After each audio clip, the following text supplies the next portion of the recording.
Hi everyone! Another mini vlog for today's video at ang ating pag-uusapan is ang SB19. So papalapit na ang kanilang concert this coming May 31 at ito alam naman natin na sold out na at ang June 1 naman is malapit na 80% na yung na sold na ticket.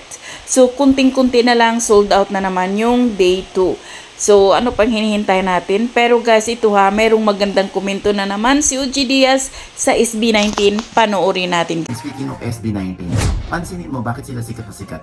Tapos wala naman silang TV show. Oo nga. Mahusay silang mag-content. Oo, lagi na sa TikTok lalo. Naglalaan sila ng araw para makapag-content lang sila lahat.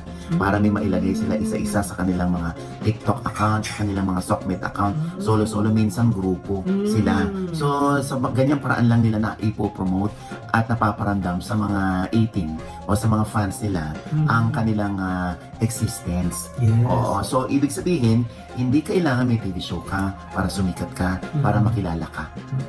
Kung mapapansin mo, sila pa yung iniimbita ng mga TV show para mag-guest sa kanilang show, di ba? So, yan.